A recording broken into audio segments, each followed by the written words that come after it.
미국의 유명 대학병원. 환자분. 일단 잘못 드셨다는 그 부분에 대해서는 위장 쪽에 큰 문제는 발견되지 않았습니다. 다만 미국의 한 유명 대학병원에서는 의사와 젊은 여성 환자가 심각한 분위기로 면담을 하고 있습니다. 그런데 초지일관 무덤덤한 표정으로 의사와 면담을 진행하던 젊은 여성은 시간이 지날수록 미묘하게 안색이 어두워지기 시작합니다. 그리고 얼마 후 이 미국 여성은 생뚱맞게도 한국의 어느 병원에서 다소 충격적인 이야기를 듣게 되는데요. 그 이후로 이 미국 여성의 인생은 완전히 달라졌다고 합니다. 도대체 그녀에게는 무슨 사연이 있었던 것일까요? 안녕하세요. 저는 미국에서도 대도시로 불리는 샌프란시스코에서 살다가 지금은 한적한 시골 동네인 버몬트주에서 사는 올리비아라고 합니다.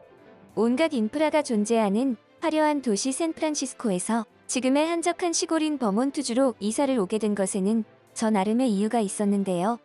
너무나도 갑작스럽게 저에게 찾아온 끔찍한 일들이 있었기 때문입니다. 솔직히 말씀드리면 이 이야기를 다시 언급하는 것조차 꺼려지는 게 사실입니다. 하지만 그럼에도 불구하고 저의 이야기를 여러분들에게 하고자 하는 것은 제가 받았던 도움과 은혜에 대한 작디작은 보답이라도 해야겠다는 생각으로 용기를 내어 말씀을 드리는 것입니다. 부디 저의 이야기가 조금이나마 도움이 되었으면 합니다. 특히 한국에 대해서 잘 모르는 분들에게는 조금 더 도움이 될지도 모르겠네요. 저 역시도 그러한 일들이 있기 전까지는 한국이라는 나라에 대해서는 잘 몰랐어요. 당연하게도 드라마나 영화, 음악과 같은 것들로만 접했을 뿐이죠. 그것들은 워낙 유명하기도 했고 지금의 미국에서도 쉽게 접할 수 있는 콘텐츠들이었으니까요. 제가 과거 샌프란시스코라는 대도시에서 살게 된 이유는 아주 간단했습니다. 주변의 인프라를 손쉽게 이용하고 싶은 마음과 약간의 허영심 때문이었죠. 샌프란시스코에는 아무래도 대형 병원들이 있었고 여러 가지 인프라를 다소 편하게 접할 수 있었으니까요. 게다가 잭슨빌이라는 가난한 도시에 산다고 하는 것보다 샌프란시스코에 산다고 말하면 저를 보는 시선이 조금은 다르게 느껴지는 그런 허영심도 한몫했던 것 같습니다. 저는 결혼하지 않은 미혼이었지만 지희라는 딸아이가 있습니다. 너무나도 사랑스럽고 저에게 있어서는 직접 낳은 친자식과도 같은 그런 아이죠. 한국에서 입양된 아이였는데 저에게 오게 된 것을 하늘의 운명으로 여기며 충분한 의무감과 사랑으로 딸을 키워내고 있습니다. 하루하루 몰라보게 자라는 딸아이를 보면 문득 그런 생각들을 하곤 합니다. 우리 지희가 성인이 되고 제가 할머니가 되어서도 서로가 서로에게 행복을 주며 사랑하는 가족으로 살아가는 모습을요. 생각만으로도 정말이지 행복감에 겨워 뭐라 말로 이룰 수 없는 그런 느낌을 받곤 합니다. 만약 저에게 그러한 일들이 생기지 않았더라면 저의 그 꿈들은 불가능의 영역으로 치부되지는 않았을지도 모르겠습니다. 저의 딸 지희는 평상시에도 무언가 손에 집히는 것이 있으면 그것으로 장난을 치는 것을 좋아했습니다. 그래서 입에 들어가더라도 인체에 무해한 장난감들을 사주어서 놀게 하곤 했죠. 그런데 한날은 저도 너무나 바쁜 일정이 있어서 신경을 제대로 쓰지 못한 날들이 있었습니다. 그러다 보니 화장하고 아이의 손에 닿지 않는 곳에 두어야 할 물건을 바닥에 두어버리는 불상사를 만들고 말았죠. 하지만 천만다행으로 그것은 아이에게 별다른 해가 되지 않았습니다. 대신 저에게 조금은 해가 되었죠. 바닥에 두었던 것은 매니큐어를 지우는 아세톤 성분이었는데요. 그것을 딸아이가 아무것도 모른 채 제가 먹으려고 놓아둔 수프에다가 부어버리는 바람에 그것을 제가 모두 먹어버리고 말았던 거죠. 처음에는 맛이 조금 이상하긴 했지만 피곤해서 제 입맛이 그런 줄로만 알았는데 식사 후 속이 타는 듯한 증상에 뭔가 이상해서 이리저리 살펴보니 아세톤 병이 텅 비어있는 것을 발견했죠. 그 길로 화장실로 가서 1차적으로 구토를 통해 속을 비워내긴 했는데 그런데도 속이 진정되지 않아서 저는 어쩔 수 없이 병원으로 향했습니다. 그런데 저는 생뚱맞게도 그 병원에서 저의 인생에서 단 한 번도 경험해보지 못한 충격적인 소식을 접하게 되었습니다. 아세톤을 드셨다고요? 다행스럽게도 위장 쪽에는 크게 문제되는 부분이 발견되지 않았습니다. 다만 CT 촬영 중 췌장 쪽에 암으로 의심이 되는 부분을 발견했습니다. 정확한 것은 조직 검사를 통해 확인해봐야 알겠지만 제 소견으로는 이미 많이 진행된 것으로 보이니 빨리 검사를 받아보시는 게 좋을 듯합니다. 제 귀를 의심하는 순간이었죠. 그저 아세톤을 조금 섭취하는 바람에 위장에 문제가 생겼나 해서 혹시나 하는 가벼운 마음으로 방문했던 병원인데 갑작스럽게 암이라니요. 이내 정신을 차린 저는 병원에서 권유하는 대로 검사를 받았고 혹시 모를 결과에 대비하여 수술 일정까지 다이렉트로 접수했습니다. 아직은 정확하게 진단이 나온 게 아니었기에 제발 아무것도 아니기를 바라는 마음으로 최대한 저의 떨리는 심정을 진정시키려 노력했습니다. 그렇게 초조하게 결과를 기다리던 어느 날 다시 병원을 방문한 저는 의사 선생님에게 검사 결과에 대한 이야기를 전해 들었습니다. 환자분, 유감입니다. 췌장 쪽에서 암이 진행 중이고 이미 많이 진행된 사기로 판단이 됩니다. 지금으로서는 뭐라고 확실하게 환자분에게 권유해 드릴 상황이 아닙니다. 워낙 췌장암이 생존율이 낮기 때문에 수술을 권해드리기도 난감한 상황이군요. 환자분의 경제적인 상황만 괜찮으시다면 신약 임상시험 프로그램에 참여해보시는 것도 하나의 방법이 될 수는 있겠습니다. 다만 그것도 신청을 한다고 해서 확실하게 참여가 가능한 것은 아니라서 원하시면 일단 신청서는 접수해드리겠습니다. 제가 애초에 생각했던 상황보다 훨씬 심각한 결과를 듣게 된 저는 완전히 패닉 상태에 빠져버리고 말았습니다. 의사 선생님의 말씀이 끝난 지 한참이 지났음에도 묵묵부답으로 넋이 나간 상태였지만 저는 결단을 내려야 했습니다. 지금까지 잔병 치료 한번 해보지 않았던 저였기에 지금의 상황은 더더욱 무섭고 두렵게 다가왔습니다. 사실상 사형 선고를 받은 것과 다름없었으니까요. 그리고 의사 선생님께 암이라는 단어를 듣게 되자 그 와중에 우리 딸 지희가 아직 어린데 아직은 안 되는데 하는 생각이 들더라고요. 아무래도 아직 너무나 어린 딸이었기에 남겨질 딸아이가 걱정되었던 것이겠죠. 그러한 생각들을 차치하고서라도 저는 죽고 싶지 않았습니다. 아직은 해야 할 일이, 하고 싶은 일들이 많았으니까요.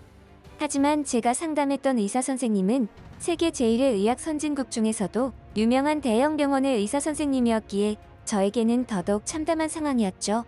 유명한 대형 병원의 근처에서 살아가게 되면 병이 들어서 죽을 일은 없겠다고 생각한 저였는데 코앞에 이렇게 큰 대형 병원을 두고도 가망없는 말기가 되어서야 암을 발견하다니 참으로 억울하고 분했습니다. 처음에는 지금의 현실을 믿기가 힘들었습니다. 어떤 날은 잠이 들어 깨어나면 이 모든 것이 다 없던 일로 바뀌었으면 하는 생각이 들었을 정도였죠. 하지만 저에게 시간이 얼마 남지 않았다는 것을 알았기에 이런 식으로 시간을 지체하여 낭비하고 싶지는 않았습니다. 그래서 저는 샌프란시스코에 집을 매각하고 정리하기 시작했습니다. 저에게 남은 시간 동안만큼은 하루하루 바쁜 생활에 치여 살아가야 하는 도심이 아닌 한적하고 조용한 시골로 내려가 시간을 보내고 싶었거든요.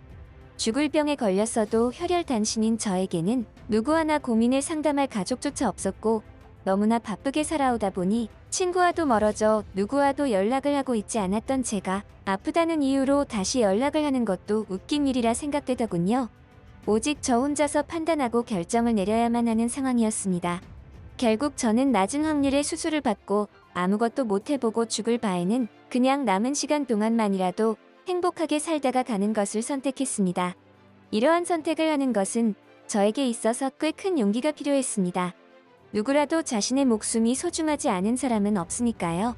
그러한 선택을 하고 나니 너무나 서글퍼져서 한동안 밤과 낮을 가리지 않고 눈이 퉁퉁 부어오를 정도로 많이도 울었습니다. 모든 것을 포기했지만 한편으로는 살 수 있는 다른 방법이 진짜 없을까 하는 욕심이 생기기도 했습니다. 과연 이런 저의 선택이 옳은 선택인지 자신이 없었죠. 시골로 이사를 오고 주변 정리가 되어가자 이제는 진짜로 현실적인 생각들이 들기 시작했습니다. 어차피 저는 시간이 한정된 사람이었지만 저의 하나뿐인 소중한 딸은 그렇지 않았으니까요. 우리 딸 지희는 살아온 날보다 앞으로 살아갈 날들이 훨씬 많은 아이였습니다. 그 모습을 하루하루 간직하며 오랜 시간 커가는 모습을 지켜보고 싶었지만 지금의 저에게는 불가능한 일이었죠. 그래서 저는 딸을 위해 여러 가지 준비를 하기 시작했습니다. 그 중에서는 딸을 잘 보살펴줄 복지시설을 알아보는 과정도 있었죠. 어떻게 보면 지금의 딸에게는 가장 중요한 것이었습니다. 죄송하지만 우리 시설에서는 더 이상 아이를 받을 수가 없습니다. 이미 정원이 초과인지라 죄송합니다. 하지만 그마저도 딸을 맡길 만큼의 괜찮은 복지시설은 이미 정원이 초과하여 딸을 맡기는 것이 쉽지 않았죠. 그렇다고 정부에서 관할하는 위탁가정으로 보내는 것은 너무나 위험 요소가 심하다고 생각하여 그쪽으로는 왠지 내키지 않더라고요. 참으로 저는 이중적인 사람이라고 생각했습니다. 그토록 미국이라는 나라에 대한 강한 자부심을 느끼는 저였지만 제 소중한 딸이 걸린 문제에서는 오히려 정부 관할이 아닌 사설 복지시설을 알아보고 있었으니까요. 저는 어쩔 수 없이 딸을 맡길 복지시설을 찾지 못한 채 한동안 골머리를 앓아야 했습니다. 아무리 방법을 찾아보아도 마음에 드는 복지시설이 없었기에 결국 저는 딸아이를 국가복지기관에 맡기는 선택을 했습니다. 그나마 국가 관할 기관 중에서 믿을 만한 곳이 한 곳 있었거든요. 남은 딸을 위해서 한 가지씩 이런저런 준비를 해나가다 보니 문득 딸과의 추억이 별로 없다는 것을 깨달았습니다.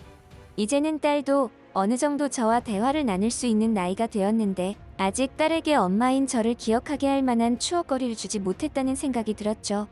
내 딸, 우리 여행 갈까? 우리 지희가 태어난 곳으로 가보는 거야? 내가 우리 지희 얼마나 사랑하는지 알지? 우리 딸은 씩씩하니까 엄마가 없어도 절대 울지 말고 훌륭한 사람이 되어야 해. 엄마는 늘 우리 딸 곁에 있을 테니까. 그렇게 저와 딸아이는 한국 여행을 시작했습니다. 딸에게 엄마인 저에 대한 좋은 기억을 최대한 남겨주고 싶은 마음이 만들어낸 여행이었습니다. 어쩌면 저에게는 마지막이 될지도 모를 그런 여행이었죠. 그런 의미로 마지막 여행지로 선택한 한국은 정말이지 신의 한 수였던 것 같습니다. 그저 딸의 모국이라서 제가 평소에 한국을 좋아했다는 이유로 생소하지만 용기를 내어 방문했던 한국이었죠. 어린 딸과 처음으로 방문한 한국 여행은 정말이지 행복한 순간들의 향연이었습니다. 소중한 저의 딸과 함께한 한국 여행은 그동안의 우울증과 매사에 의욕이 없었던 제 인생의 활력소가 되는 기분이었습니다. 한국을 여행하는 동안 그동안 느끼지 못했던 인생의 즐거움을 깨달았다고나 할까요? 하지만 사는 것이 즐거워질수록 저는 괴로웠습니다. 저의 시간이 얼마 남지 않았다는 것을 잘 알았기 때문이죠. 하지만 이제는 저의 현실을 겸허히 받아들여야 했습니다. 그 일이 없었더라면 말이죠. 한국의 음식은 정말 제 입에 잘 맞았습니다. 아니, 그 누구의 입에도 잘 맞을 것 같았습니다. 제 딸도 자신의 모국 음식이라 그런지 너무 잘 먹더군요. 그 때문이었을까요? 저는 한국의 어느 식당에서 황홀한 맛에 이끌려 저도 모르게 평소보다 급하게 먹었고 과식하게 되었습니다. 그래서인지 그 이후로 지속해서 속이 더부룩하고 머리가 띵한 느낌이 들었습니다. 소화되지 않는 느낌이었어요. 처음에는 약국에 들러서 소화제를 먹어보기도 했지만 소용이 없었습니다. 결국 저는 어쩔 수 없이 딸과 함께 한국의 한 병원에 방문하여 처방받아 약을 사 먹으려고 했죠. 그런데 저는 그곳에서 너무나 충격적인 이야기를 듣고 말았습니다. 환자분, 너무 급하게 식사하셔서 그런지 위장이 조금 놀란 모양입니다. 이거는 제가 약을 처방해드릴 테니 약국에서 약을 타 드시면 되겠습니다. 그런데 환자분 정보에 췌장암 말기라고 되어 있는데 췌장 쪽에 문제가 생겨도 소화 기능이 정상적으로 작동하지 않는 경우가 있습니다. 췌장 쪽에 재검사를 한번 받아보시는 게 어떻겠습니까? 이런 말씀을 드리기가 참 조심스럽습니다만 제 소견으로는 말기는 아닌 것 같아서 말입니다. 한국 의사 선생님은 의사의 지위로서 다소 껄끄러운 말까지 하며 저에게 재검사를 권유했습니다. 의사가 다른 의사의 진단을 저런 식으로 말을 한다는 것은 웬만큼의 확신이 없고서는 불가능하다는 생각에 저 역시 마음이 심란해졌습니다. 최근에 한국 의술이 특정 분야에서는 미국에 견주거나 더 뛰어나다는 뉴스가 갑작스레 생각이 나더군요. 결국 저는 한국 여행 스케줄을 조정하여 검사를 받아보기로 했습니다. 그리고 저는 그때의 그 선택을 제 인생에 있어서 가장 현명하고 올바른 선택이었다고 말씀드리고 싶습니다. 그로부터 약 5년이라는 시간이 흘렀고 지금의 저는 그 어느 때보다도 건강한 삶을 살아가고 있으니까요. 제가 그렇게 믿었고 확신했던 최초 진단은 명백한 오진이었습니다. 한국에서의 검사 결과 일기암이라는 진단을 받았고 수술까지 무사히 끝낸 저는 올해 완치 판정을 받았습니다. 저는 한국의 뛰어난 의술 그리고 발달한 병원의 시스템에 진심으로 놀랐습니다. 세계 각국의 의사들이 왜 한국으로 의술 유학을 온다고 하는지 대번에 그 이유를 알겠더군요. 제 딸은 그때를 너무나 정확하게 기억하고 있더라고요. 엄마가 아팠지만 한국 의사 선생님이 엄마를 고쳤다며 얼마나 한국을 좋아하는지. 요즘에는 또 한국 드라마에 빠져서는 봤던 드라마를 여러 번 반복해서 본답니다. 저에게 이런 행복을 느끼게 해준 한국의 의사 선생님, 그리고 병원 관계자분들에게 진심으로 감사의 말씀을 드리고 싶습니다. 감사합니다. 그리고 저의 이야기를 들어주신 여러분들 중에서도 혹여나 부정하고 싶은 진단을 받으신 분들이 있을지도 모른다고 생각합니다. 그런 분들에게 한 가지 당부하고 싶은 것이 있는데요. 제가 겪은 이러한 일들이 종종 일어나는 일들은 아니지만 최소한 몇 번 정도는 재검사를 받아보시길 당부드리고 싶습니다. 의사도 결국에는 사람이고 병원의 시스템 또한 사람이 만들어 놓은 것이기 때문에 분명히 착오가 생길 수 있기 때문입니다. 그 작은 착오 하나가 여러분의 목숨을 좌지우지한다면 그건 너무나 슬픈 일이 아닐까 싶어요. 그리고 가장 믿음이 가는 의사 선생님이 있다면 그분을 믿고 끝까지 포기하지 마시기 바랍니다.